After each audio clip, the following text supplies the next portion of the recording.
कोपरगाव तालुक्यातील माहेगाव देशमुख येथे अज्ञात चोरट्यांनी घरफोडी करत तब्बल 60,000 रुपयांचा ऐवज लंपास केल्याची घटना उघडकीस आली आहे।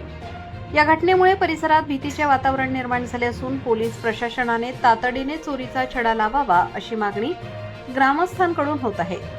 सविस्तर माहिती अशी की सध्या अहिल्यानगर जिल्ह्यात वाढत्या उष्णतेमुळे अनेक नागरिक घरासमोरील अंगणात किंवा पोर्चमध्ये झोप घेत आहेत।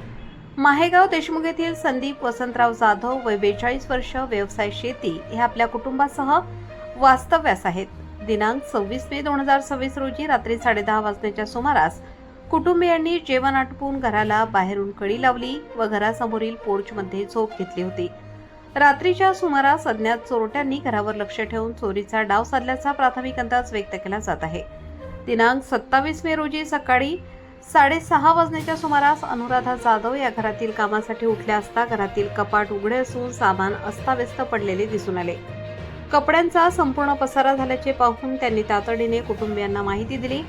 त्यानंतर घरातील वस्तूंची तपासणी केली असता चोरी झाल्याचे उघड झाले। फिर्यादीनुसार घरातून अंदाजे 15,000 रुपयांचे सोन्याचे दागिने, त्यामध्ये चेन, रिंग, बाळी, नथ व मंगळसूत्र तसेच 12,000 रुपयांच्या चांदीच्या वस्तूंमध्ये लक्ष्मी मूर्ती, विवो कंपनीचे 2 मोबाईल फोन आणि 22,000 रुपयांची रोख रक्कम असा एकूण सुमारे 60,000 रुपयांचा मुद्देमाल चोरीला गेला आहे। या घटनेमुळे माहेगाव देशमुख परिसरातील नागरिकांमध्ये भीतीचे वातावरण निर्माण झाले असून संबंधित चोरट्यांचा तातडीने शोध घेऊन कारवाई करावी अशी मागणी संदीप जाधव यांनी पोलीस प्रशासनाकडे केली आहे। प्रबंधभूमी महाराष्ट्र न्यूजसाठी अहिल्यानगर जिल्हा प्रतिनिधी नवनाथ उल्हारे। काल दिनांक 27 मे रोजी पहाटेच्या सुमारास जाधव वस्ती येथे एक चोरीची घटना घडली। माझ्या इथे तसं सकाळपासूनच पाहुणे वगैरे सगळेच होते, परंतु मग रात्री जेवण वगैरे झाल्यानंतर आम्ही झोपण्यासाठी गेलो तर इथं बाहेरच झोपत असतो आम्ही खेटून। माझा पोर्च एक 10 बाय 10चा पोर्च आहे, त्याला खेटूनच हॉल आहे। त्या हॉलला खेटून आम्ही झोपलेलो असताना पहाटेच्या सुमारास अंदाजे 3 ते 4, 4:30च्या दरम्यान तर माझी इथं अशी चोरीची घटना घडली।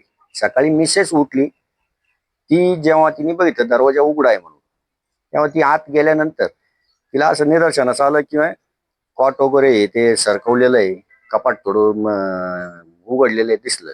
त्यावेळेस ती रूम मध्ये गेल्यानंतर मग तिला कळलं का आपल्या घरी चोरी झाली। मग तिने थोडा ओरडली वगैरे, वडिलांना, आई वडिलांना त्यांना आवाज दिला, मला आवाज दिला। मी सदर ठिकाणी गेलो तेव्हा मला लक्षात आलं का खरोखर आपली चोरी झालेली आहे। मग तिथं चोरीमध्ये ते लहान मुलांच्या ज्या तोळबंद्या, रिंग वगैरे, कानातले वगैरे असतात, मुलाची चेन वगैरे होतं, सोनं होतं काही ठेवलेलं। आता बाया माणसाचं घरात ठेवलेलंच असतं काही ना काही, ते सगळं गेलं। आणि रोख कॅश होती 22,000 अंदाजे अशी कॅश होती माझ्याकडे। नमस्कार, मी अनुराधा संदीप जाधव, राहणार माहेगाव देशमुख, चारी नंबर 6, जाधव वस्ती। माझ्या घरी काल मंगळवारी 2 ते 4च्या दरम्यान चोरीचा प्रकार घडला। माझ्या घरामध्ये दागिने आणि पैसे होते। मुलाच्या शाळेची फी भरण्यासाठी मी पैसे जमा करून ठेवले होते, ते सगळे चोर घेऊन गेला। परवा 2 ते 4च्या दरम्यान ही घटना घडून आम्ही 5:30 वाजता मी उठले आणि बघितलं दरवाजा उघडा होता। मी आतमध्ये बघितलं, संशय आला मला लगेच। मी आतल्या खोलीत जाऊन बघितलं तर माझ्या दागिन्यांचे बॉक्स वगैरे सगळे बाहेर पडलेले होते आणि पैशांचे पर्स वगैरे सगळे चोर घेऊन गेलेले होते।